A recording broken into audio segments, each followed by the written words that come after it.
What's up, investors? It's the Russian jet. Something important may be changing across several layers of the Russia-Ukraine war at the same time, and today's briefing is really about how all these stories connect together.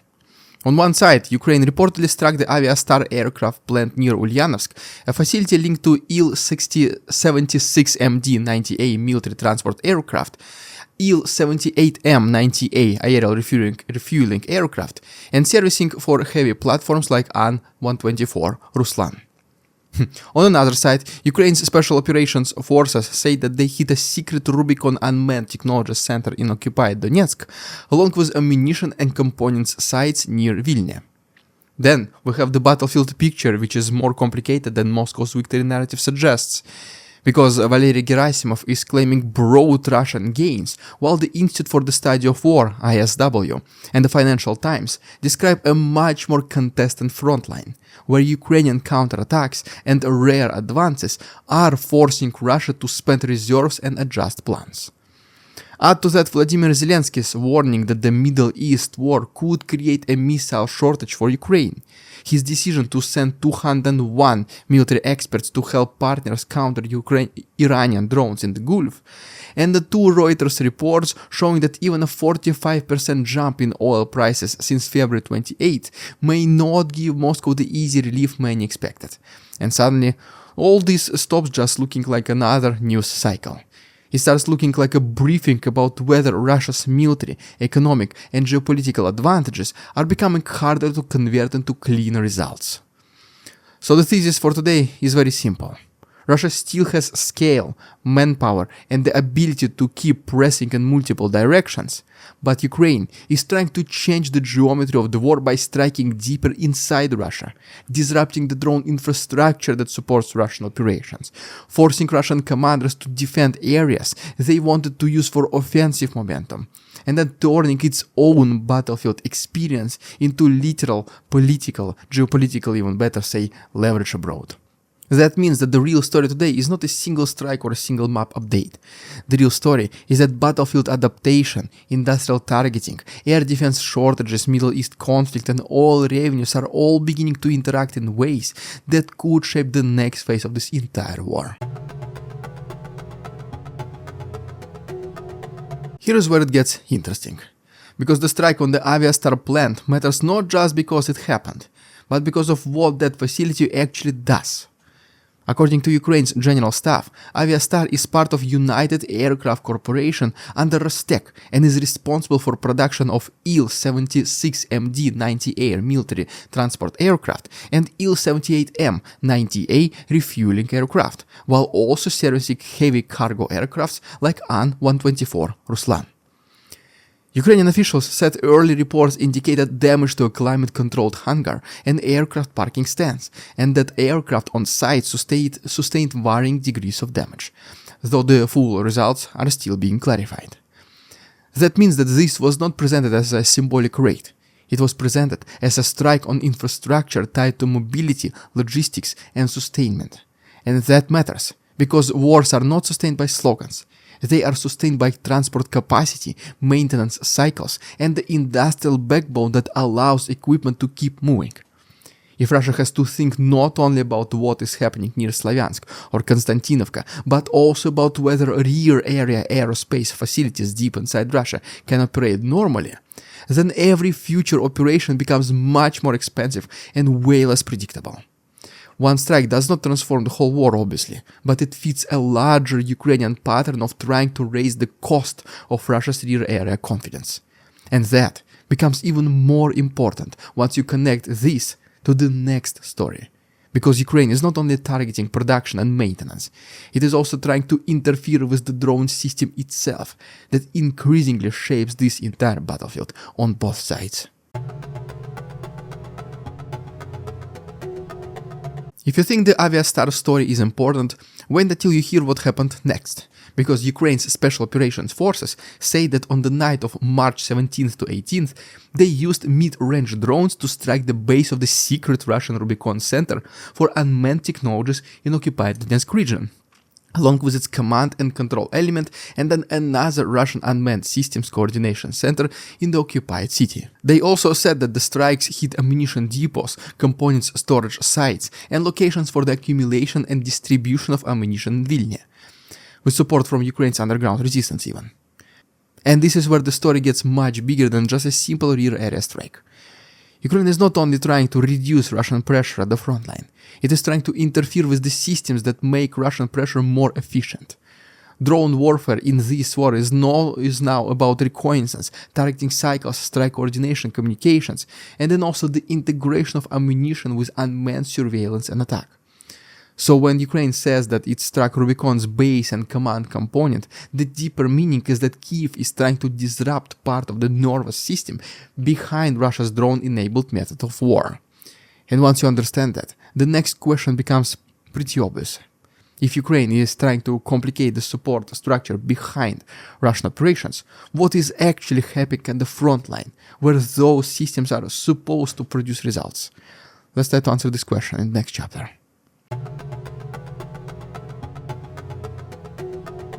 Now here is where things get tricky, because Valery Gerasimov's public message was one of the momentum. Reuters reported that he said Russian forces had taken 12 settlements in the first 2 weeks of March and were advancing towards cities like Sloviansk and Kostiantynivka, while also pushing westward in Zaporizhzhia and creating buffer zones in Kharkiv and Sumy region. Guys, if you are watching my videos regularly, you already remember that we spoke about that in more details just a couple of days ago. That is the version of the war Moscow wants audiences to see. Steady movement, territorial accumulation, and the impression that Russia's larger military machine is slowly grinding its way forward. But the Institute for the Study of War Assessment complicates that story sharply. In its March 17th assessment, for example, ISW said Gerasimov claimed 12 settlements, yet it had only observed enough evidence to assess Russian seizure of only 2 settlements in the first 2 weeks of March. It then also argued that some of Gerasimov's claims substantially overstated Russian control, including around Liman and Kostiantynivka. According to the assessment, Gerasimov claimed more than 60% control over Kostiantynivka, while ISW observed evidence put Russian operations at only 7.85% of the city.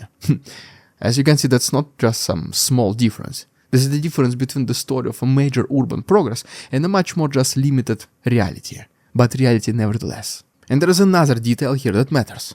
ISW has argued that continued Ukrainian advances in Dnipropetrovsk Oblast are likely constraining Russian offensive operations in the Alexandriivka direction and may soon threaten operations in the Hulyai-Pole direction as well, forcing Russia now to redeploy forces and likely operational reserves.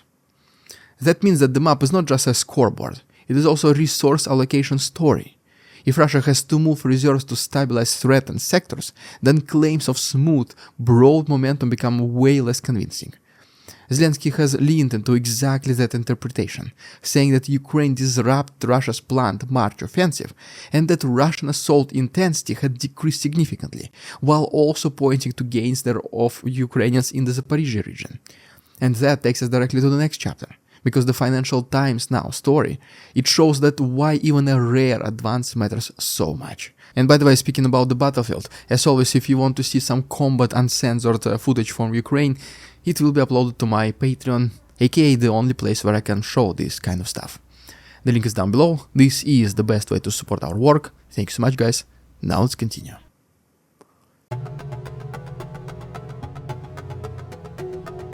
Let's dig a little bit deeper, because there is more to it. The Financial Times described Ukraine making a rare advance on the southeastern front in what it is called a so-called kill zone, with Ukrainian officials claiming up to 435 square kilometers of liberated territory, while analysts such as Deep State and Blackbird offered more conservative estimates around 213 square kilometers and suggested that once Russian gains elsewhere were counted, the net February gain may have only been about 37 square kilometers for Ukrainians.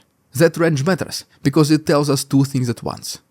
First, Ukrainian forces are still capable of taking ground under extremely difficult conditions. And second, no serious observer is describing this as a giant breakthrough. It is something more subtle and in some ways more useful. There's just a proof that the front line is still contestable. The Financial Times tied this to Ukraine's use of elite mobile so-called firefighter units, growing drone production, tactical adaptation, and disruptions in Russia's access to Starlink in some sectors.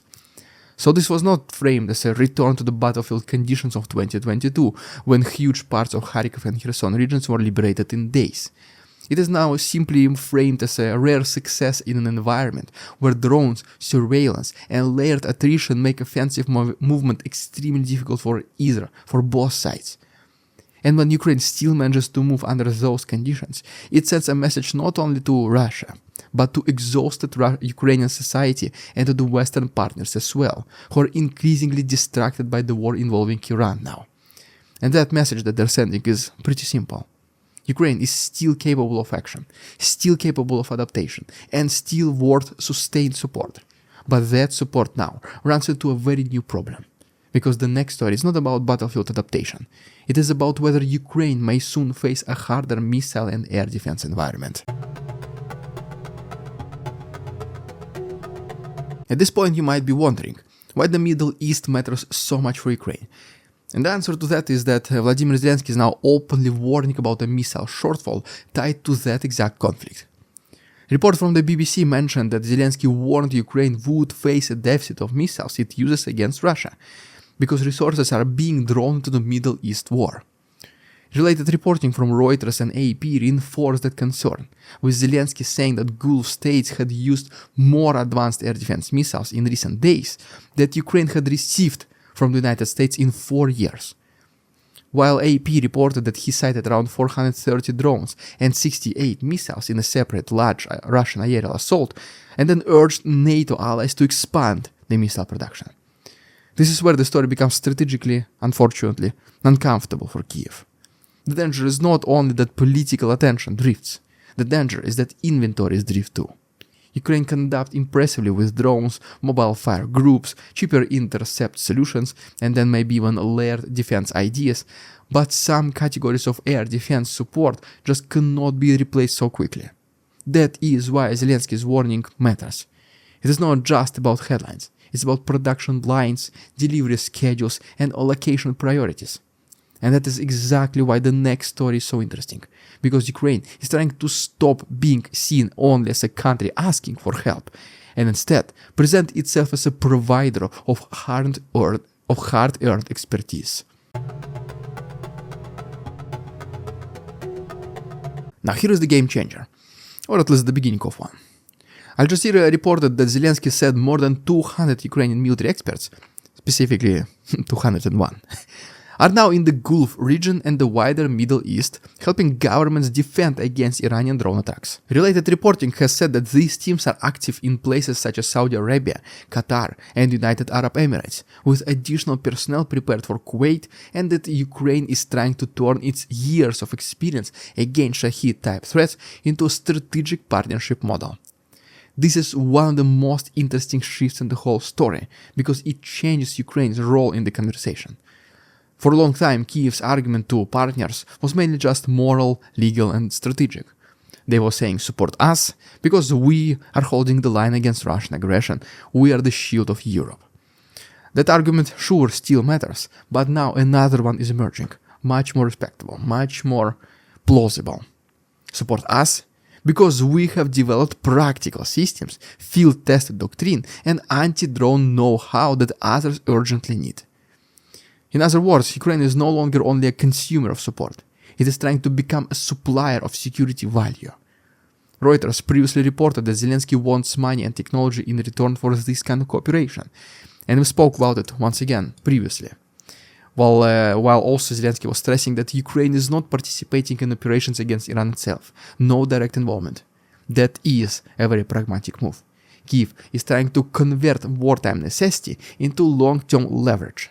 But even that does not solve the macroeconomic side of the war, and that brings us straight to oil once again, where many people assume that Russia gets an automatic advantage whenever the Middle East catches on fire. Here's a perspective most people don't think about it. Reuters reported that Lieutenant General Alexander Solfank, head of Germany's Joint Force of Command, said that an oil price increase driven by the Iran conflict and the loosening of the US sanctions on Moscow was very unlikely to significantly affect Russia's war in Ukraine. He acknowledged that the current oil price is certainly an advantage for Russia, but said he could not imagine it becoming a game changer long term. Reuters also noted that oil prices were up about 45% since the start of the conflict on February 28. That is an important correction to a simplistic narrative. Yes, Russia benefits from stronger oil prices. Yes, higher energy revenue can ease pressure. But Solfank's point is that a price spike is not the same as strategic reset. It can soften some strain, but it does not automatically fix industrial bottlenecks, battlefield overstretch, logistics problems, or the ongoing cost of sustaining a large war effort. He then also warned Moscow not to mistake US engagement in the Gulf for weakness elsewhere, saying that there should not be any room for misperception. I mean, that tells you that Europe is aware of exact risk Ukraine fears most. Not just resource diversion, but Russian overconfidence. And still, rhetoric is just one thing, export data is another. And in the final chapter, the numbers show why even better oil prices are not giving Russia's clean win. And here is where the real reason this matters becomes impossible to ignore.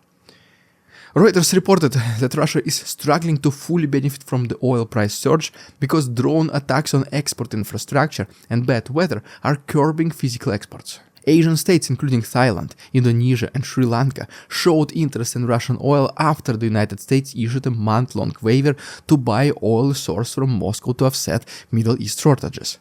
And then Chinese state oil majors resumed seeking Russian crude cargoes after a 4-month pause.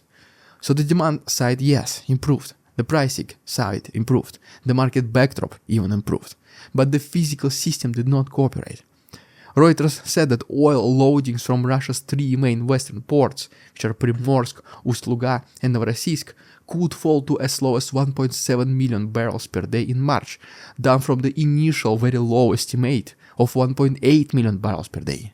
It also noted that Russia's crude oil and refined product exports in February had already declined to their lowest level since the start of the war in 2022, according to the International Energy Agency. Most importantly, the March decline was driven by low loadings in Novorossiysk, which may have halved from February levels because of regular drone pressure and weather problems, while export and transit flows through Novorossiysk were reportedly running up to 10 days behind the schedule. That is the part many people miss when they talk too casually about higher oil prices saving Russia. Yes, prices matter, but ports matter too. Ships matter, timing matters, infrastructure reliability matters. If buyers are more willing to pay higher prices, but your barrels just cannot simply move on schedule because the Black Sea export hub is under repeated pressure, and then there is also weather adds another layer of disruption, then just your theoretical advantage gets diluted in the real world. That does not mean Russia's energy sector is collapsing, of course. It just simply means that even under better geopolitical conditions, Moscow still has to convert higher prices into actual export flows. And Ukraine is trying to interfere with exactly that conversion point. So, if you zoom out, the 2 bigger takeaways from today are these. First, Ukraine is still showing that it can create pressure in places that Russia thought were relatively safe, from the Aviastar plant near Ulyanovsk to drone-related infrastructure in occupied Donetsk, while also producing enough battlefield friction to complicate Moscow's momentum narrative. Second, the wider geopolitical environment is becoming more dangerous for both sides in different ways, because the Middle East war may tighten missile availability for Ukraine, even as higher oil prices give Russia some relief, though not obviously nearly as automatically or as cleanly as many assumed. This is what I would watch personally next. Whether Ukraine can sustain this pattern of selective disruption, whether Russian commanders keep spending reserves to just simply stabilize threatened sectors, whether Western partners move faster on missile and air defense production, and finally whether Russia can actually turn higher oil prices into real export income through ports like Novorossiysk. Because this is exactly where the next layer of this war may be decided. And as always, guys, please subscribe to our channel for more daily briefings, because the map is only one part of the story. And right now, the systems behind the map may matter way more. Don't forget about the Patreon, the link is down below. Thanks so much for watching, see you. We won't succumb to their tricks, the facade they try to sell. Their twisted words and feeble claims on us all they cannot quell. We see through their lies, their feeble attempts to sway. We do not believe in ridiculous Russian propaganda.